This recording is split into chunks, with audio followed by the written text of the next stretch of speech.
하나님, 사람이 떡으로만 사는 것이 아니요 하나님의 입에서 나온 모든 말씀으로 산다 하신 그 말씀 앞에 있습니다. 오늘도 그 말씀을 주시고 주신 그 말씀으로 살게 하옵소서. 무익한 종을 불쌍히 여기시고 오늘도 말씀 운반 도구로 사용해 주셔서 선포하게 하옵소서. 말씀이신 예수님의 이름으로 기도드립니다. 아멘. 아멘. 우리 기독교 2000년 역사에 기독교 신앙에 큰 발자취를 남긴 많은 분들이 있습니다. 그 가운데 20세기의 사상가 가운데 한 분을 손꼽으라 하면 오스키니스라고 하는 분이 있습니다. 이 오스키니스라고 하는 분이 30여 년 동안, 무려 30여 년 동안, 아니 그 이상을 도대체 우리 크리스찬의 삶은 어떤 것인가? 우리 크리스찬의 삶은 어떤 것이어야 하는가? 우리 크리스찬의 삶의 문제를 가지고 실험을 많이 했습니다. 그러잖아요. 30년이 넘게 실험을 했으니까. 그러면서 그 실험한 일들을 종합하고 정리해서 책을 한 권 펴냅니다. 그 책이 제가 10년 전에도 한번 소개를 해드렸는데 소명이라고 하는 책입니다. 소명, 부르심, 콜링이라고 하는 이 책인데 아주 그렇게 큰 책은 아니에요. 그렇게 두꺼운 책도 아닙니다. 그러나 이 오스키니스 이분이 30년 이상을 몸부림치면서 해답을 찾고자 하고 자신이 찾았던 해답을 우리에게 종합하고 정리해서 알려준 그 내용답게 하나씩 살펴서 읽어보면 큰 유익을 얻게 될 겁니다. 이 책자 내용을 어떻게 이 시간에 단 몇 마디로 하겠어요. 그러나 제가 간단하게 이 책자의 내용, 그것을 말씀을 드리면, 우리 크리스찬은 어느 시대에 살건 하나님의 부르심, 하나님의 부르심에 대한 해답, 해결을 찾아야 한다. 하나님의 부르심에 대한 해답, 해결을 찾기 전에는 크리스찬으로서의 삶의 의미를 얻을 수 없다. 그러면서 말합니다. 사람은, 특히 크리스찬은 누구에게로 부르심을 받았는지,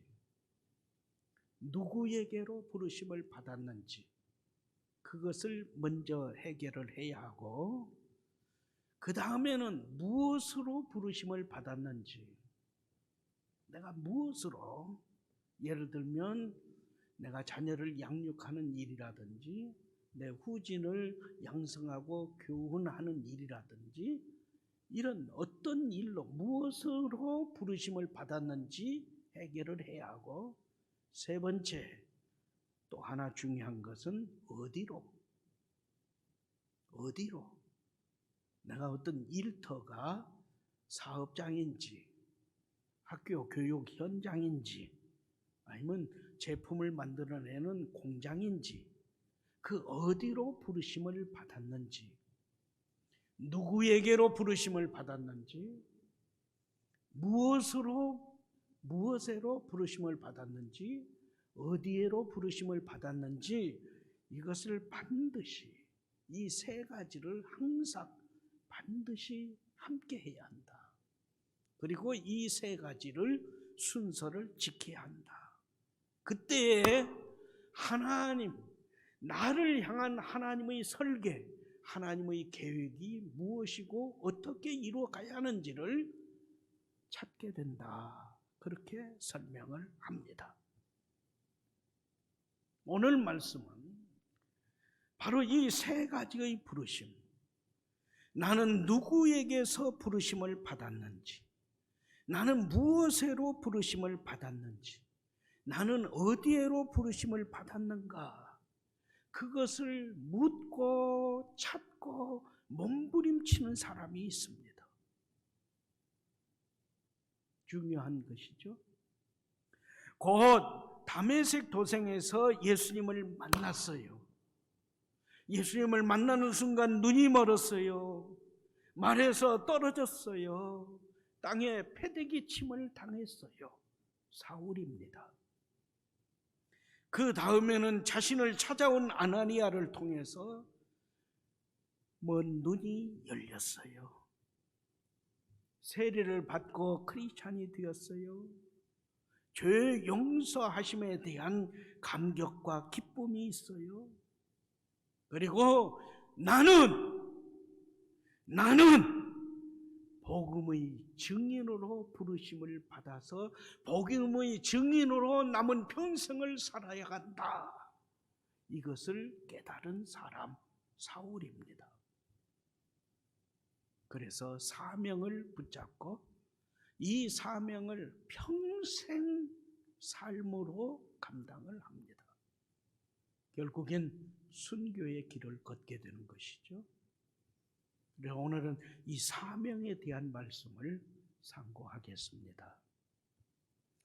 먼저 17절, 18절 말씀에 이르기까지의 상황을 말씀에 담겨져 있는 이곳 저곳 그곳 말씀에 담겨진 그 모든 말씀을 종합해서 자세히 설명을 하겠습니다.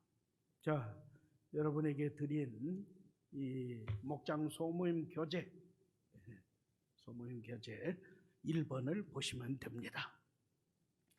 먼저 사도행전 9장 18절과 19절 상반절 말씀은 아나니아라는 제자가 와서 사울에게 안수하니까 사울의 눈에서 비늘 같은 것이 툭 떨어집니다.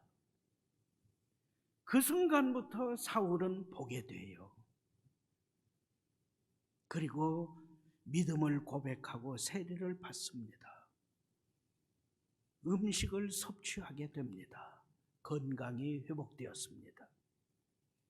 그러자 사울은 갈라디아서 1장 16절부터 18절 말씀대로 아라비아 사막으로 달려갑니다.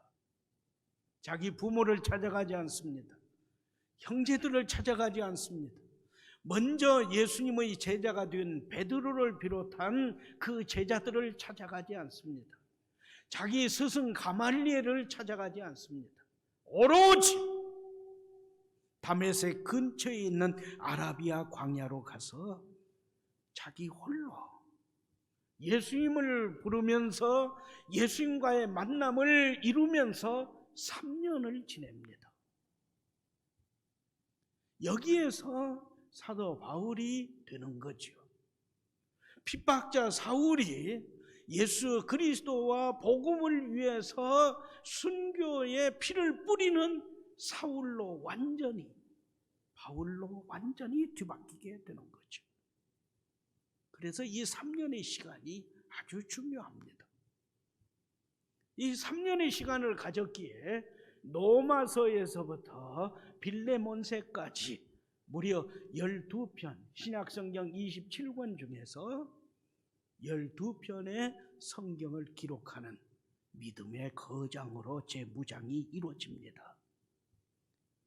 이후에 사도행전 9장 19절 하반절과 20절 말씀, 3년 아라비아 사막에서 지내고 그것을 마친 다음에 다메섹으로 돌아옵니다.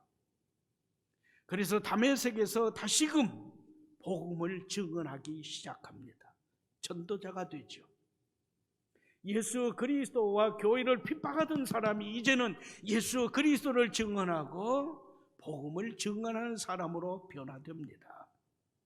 그러자 다메섹에 있는 유대인들이 이 사울은 변절자다, 배신자다 하면서 죽이려고 합니다.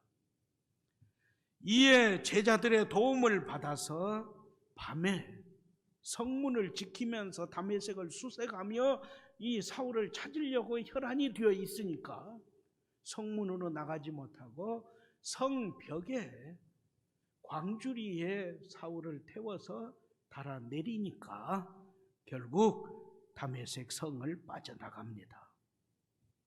다메섹 성에서 빠져나간 이 사울은 예루살렘으로 곧장 달려가서 이번에는 예루살렘에서 복음을 증언합니다.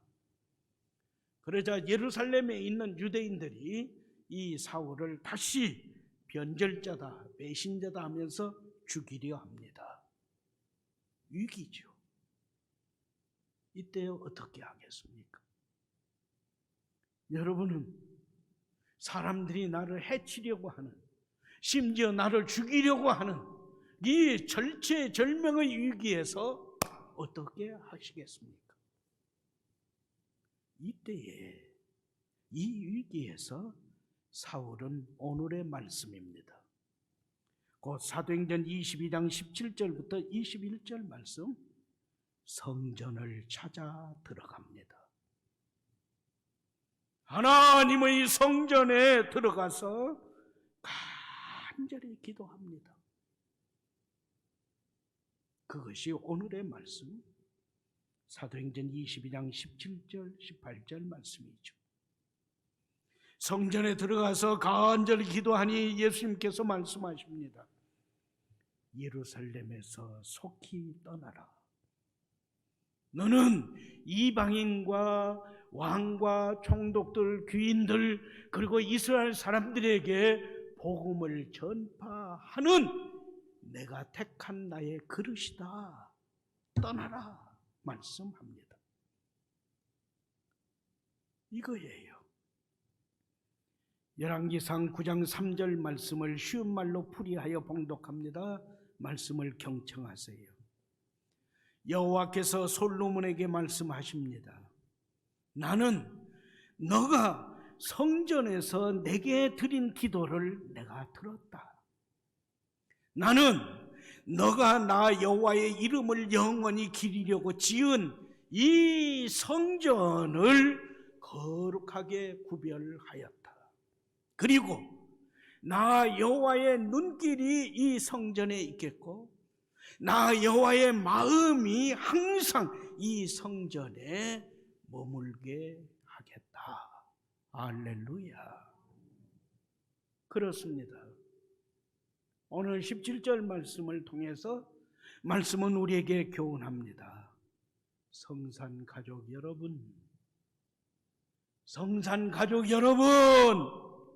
성전에서의 기도 무릎을 꿇으세요.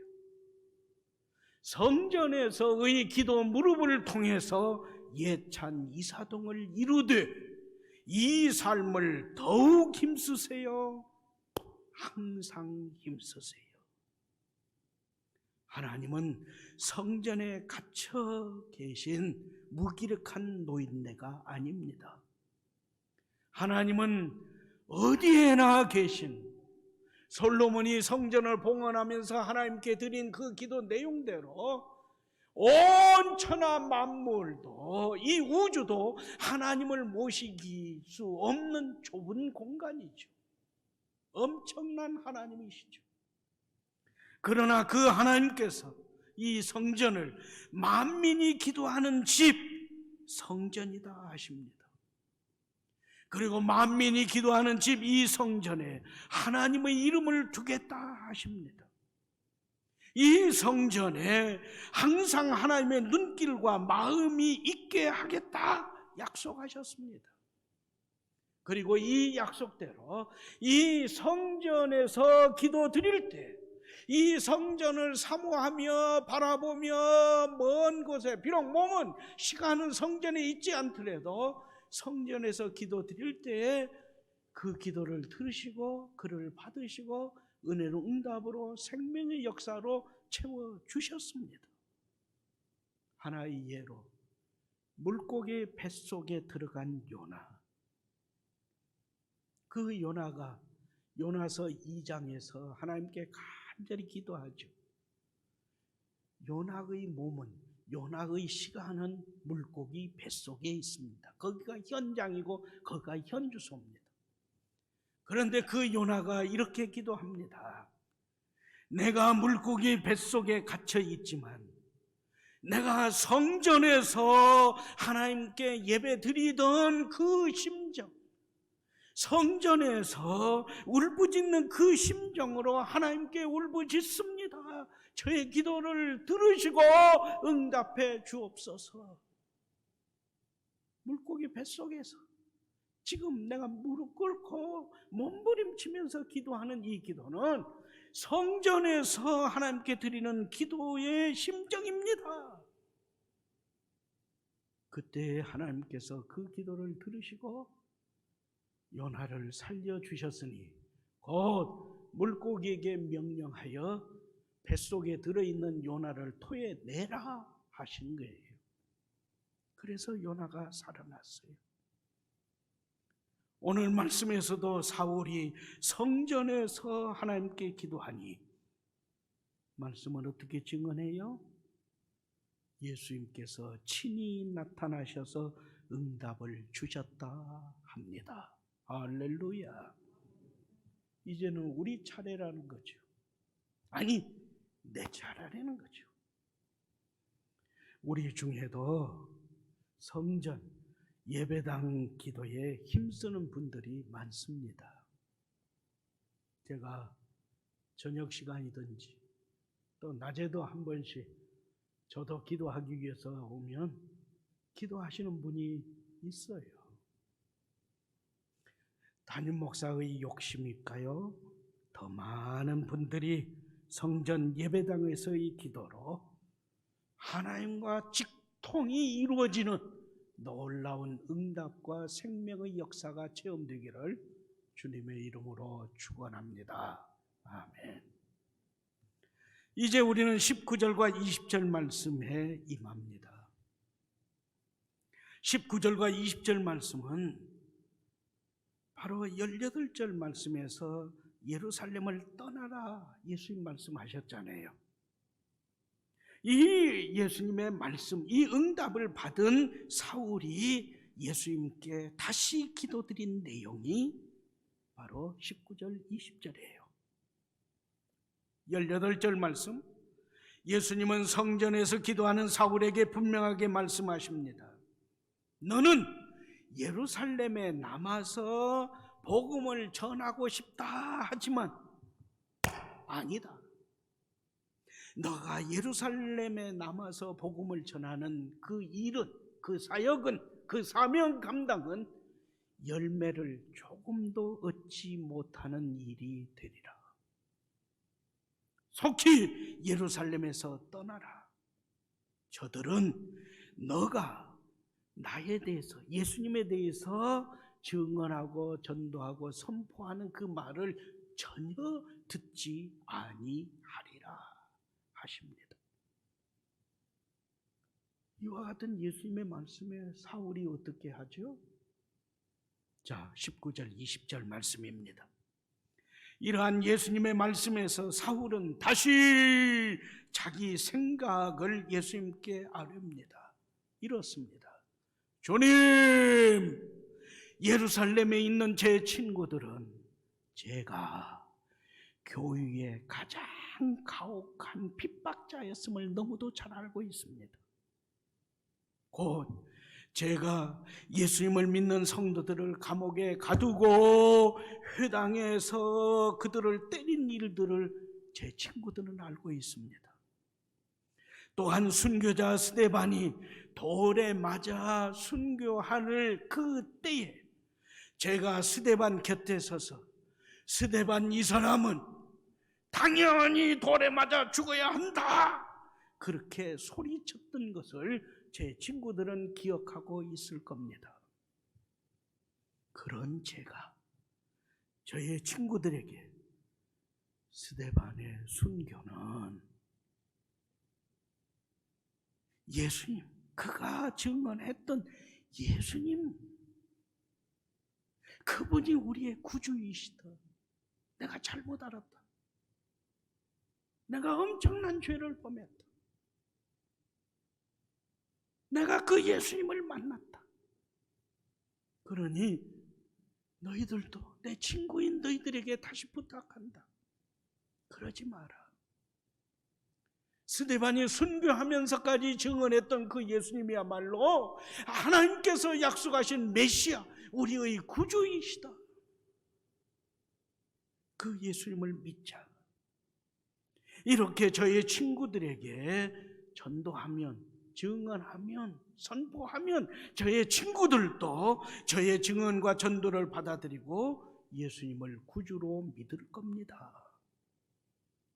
저는 제가 예수님을 믿기 이전의 행적을 훤히 알고 있는 저희 친구들에게 저의 변화는, 제 안에 일어난 이 엄청난 변화와 사건이 전능하신 하나님의 권능으로 이루어진 사건이요, 나를 용서하신 예수님의 은혜임을 확실하게 알려주겠습니다.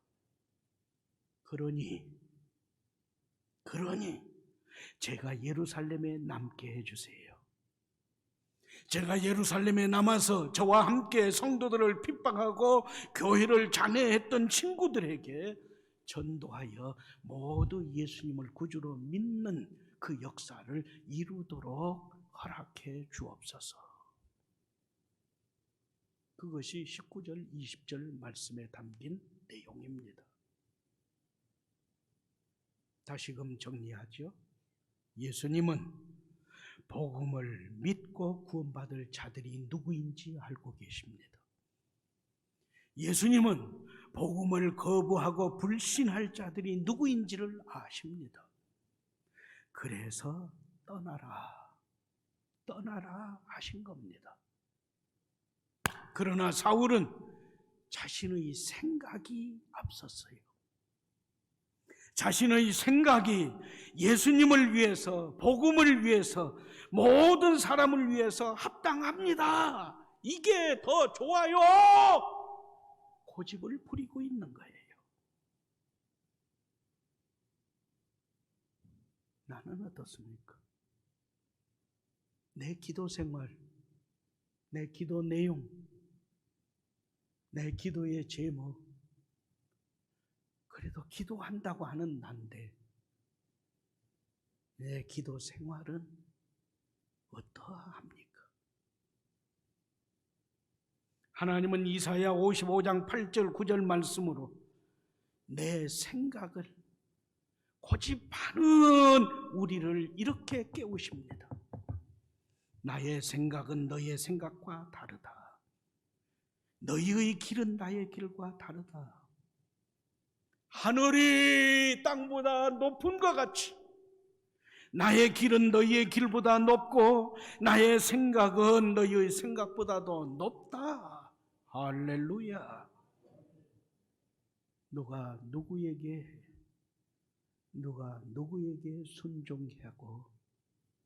순종하고 순종해야 한다 합니까? 나는 기도한다고 하는 성도가 범하는 이와 같은 실수를 범하지 않는, 이 실수가 나와는 아무 상관이 없는 기도에 무릎을 꿇고 있는 성도 맞죠? 목사님 조금 꺼림이 있는데요. 그러면 속히 회개하고 내 생각, 내 견해, 내 고집 좀 버리고 주님 말씀하신 그 말씀대로 순종하면서 주님과 동행하는 예천 이사동 성산인의 삶을 함께 이루어 가십시다. 이제 21절 말씀입니다. 21절 말씀.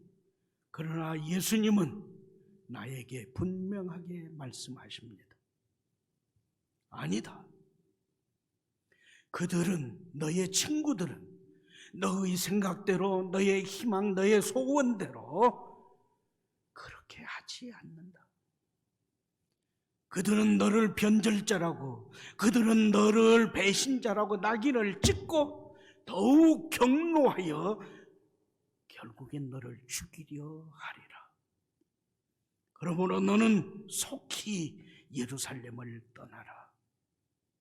나는 너를 이방인과 왕과 총독들, 귀인들, 그리고 이스라엘 사람에게 복음을 전하게 하기 위해서 너를 택한 너의 주님이시고 너는 내가 택한 나의 그릇이다. 아멘. 큰 교훈이 담긴 말씀의 내용입니다. 예수님은 사울의 간절한 소원이 담긴 기도를 바로 기각하셨어요. 아니다 하셨어요. 뿐만 아니라 이전에 주신 말씀 그대로 다시 재차 동일하게 말씀하셨어요. 다시 말한다. 떠나라. 이방인을 위한 전도 사역을 너에게 맡기겠다. 이방인의 전도가 너에게 주어진 나의 소명이요 사명이다 말씀하셨어요. 예수님은 말씀하셨어요. 예루살렘에서 친구들에게 복음을 전하다가 그 친구들에게 순교하는 것보다도 로마 제국 천하를 두루 다니면서 이방인들에게 나의 복음을 전하는 그 전도의 발걸음이, 그 사명이 더 크고 더 위대하다. 이에 나는 너를 예루살렘이 아닌 이방 사람들에게로 보내겠다. 할렐루야. 말씀에 담긴 교훈을 다시금 마음을 열고 아멘으로 화답하며 받아들이세요. 하나님은 성도된 나의 기도 그대로 응답을 주십니다. 하나님은 성도된 나의 기도에 기다려라, 미루다가 응답을 주십니다. 하나님은 내가 간절히 간구하는 기도보다 더 좋은 것을 주시기 위해서 다른 것으로 바꿔 응답을 주십니다. 하나님은 사울의 경우처럼 아니다, 단호하게 기각하심의 응답을 주십니다. 그런데 이 네 가지 응답 모두가 나의 기도에, 나의 시간에, 내 일에, 내 울부짖음에 은혜로운 응답이기 때문에 그 하나님께서 주신 응답이 내 생각에 어긋나고 내 계획에 어긋나고 내가 건너가는 내 삶에서 어긋난다 할지라도 아멘, 아멘, 순종함이 합당합니다. 이에 사울은 말씀하신 대로 순종하는데 사도행전 9장 30절 말씀 그대로 예루살렘을 떠납니다. 고향 다소로 갑니다. 그리고 다시 하나님께서 사울을 부르시고 사명을 맡길 때까지 곧 사도행전 11장 안디옥 교회 부목사로 부르실 때까지 그냥 다소에 머물러 삽니다. 그 다소에 머물러 지내는 기간이 얼마인지 아세요? 성경엔 분명하게 명시되어 있지 않지만 계산을 하면 16년 혹은 17년의 기간입니다. 17일이 아니에요. 17달, 17개월이 아니에요. 16년, 17년을 다소에서 그냥 그렇게 지내는 겁니다. 우리는 사도행전 22장 1절부터 오늘의 말씀 21절까지의 말씀을 4주간에 걸쳐 상고했습니다. 먼저 사도행전 22장 1절부터 5절 말씀은 사울의 과거의 삶을 증언하고 밝히 보여준 말씀입니다. 박해자죠. 핍박자였죠. 그러한 사울이 6절부터 11절 말씀에서는 예수님을 만납니다. 예수님을 만남으로 삶이 완전히 뒤바뀐 거예요. 그 현장, 하나님이 없이 살아가는, 예수님을 믿지 않고 예수님에게 대항하는 그 자리에서 찾아오신 예수님을 만나서 예수님의 사람으로 완전히 바뀐 거예요. 그 다음 12절부터 16절 말씀은 이러한 사울을 다시 견고히 세워준 게 다른 성도 아나니와의 만남입니다. 그래서 회개가 이루어지고 몸부림친 그 모든 삶이 하나님의 사람으로 완전히 뒤바뀌어진 삶의 견고히 세움을 힘입게 되죠. 그리고 오늘 말씀 17절부터 21절은 사명과의 만남입니다. 이 순서를 기억하세요. 우리는 내 멋대로 삽니다. 내 좋을 대로 삽니다. 말씀도 없습니다. 예수님을 믿는 사람이라고 하면서도 예수님 이름 한 번도 제대로 부르지 않습니다. 식사 기도한다고 하는데 그 기도 어떤 기도를 했어요? 그 내용이 뭐요? 물으면 몰라. 그렇게 하면서 일주일을 삽니다. 그런 나에게 새로운 변화가 있기 위해서는 예수님과의 만남이 절대 필요합니다. 그래서 예수님이 찾아오신 거예요.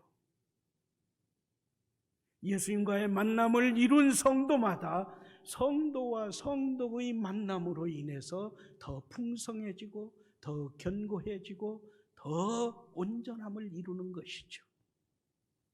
그러한 성도에게 주님은 사명을 맡기십니다. 사명과의 만남입니다.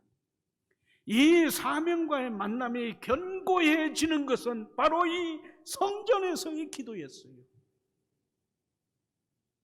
그래서 예배당에서의 기도, 하나님은 무소부재 아니 계신 것이 없는 엄청난 하나님이시지만 그래도 우리에게 이 예배당, 이 성전을 허락해 주시고 이 성전에서 만민이 기도하는 집, 이 성전에서 이 예배당에서 기도할 때에 주님께서 그 모든 은혜의 은혜를 더하셔서 맡겨주시고 기대하시는 사명자로서의 삶이 온전히 이루어지도록 다시금 붙들어 주시는 거죠. 이 삶의 우선순위를 기억하세요. 예수님과의 만남을 사모하세요. 제발 같이 신앙생활하는 성도들과의 만남이 더 온전해지고 풍성함을 이루도록 예수님 안에서의 성도의 교제를 이루세요. 그 가운데 하나님께서 무엇을 보셨는지 나를 믿고 나에게 맡겨주신 사명을 감당하는 그 은혜가 내게 임하는데 그 사명이 견고해지고 온전해지는 것은 성전 기도를 통해서입니다. 다시금 열왕기상 9장 3절 말씀을 다시 여러분에게 봉독합니다. 귀를 열어 들으세요. 여호와께서 솔로몬에게 말씀하셨습니다. 나는 내가 성전에서 내게 드린 기도를 들었다. 나는 너가 나 여호와의 이름을 영원히 기리려고 지은 이 성전을 거룩하게 구별하였다. 그리고 나 여호와의 눈길과 마음을 항상 이 성전에 두고 이 성전에 머물러 있게 하겠다. 할렐루야. 하나님, 우리의 기도, 특히 성전에서 예수님의 이름으로 드리는 기도에 항상 은혜로 응답 주심을 감사합니다. 말씀하신 대로 순종하는 큰 믿음을 주옵소서.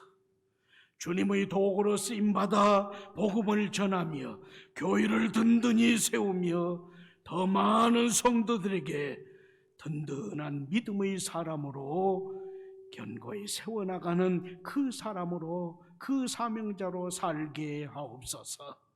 예수님의 이름으로 기도합니다. 아멘.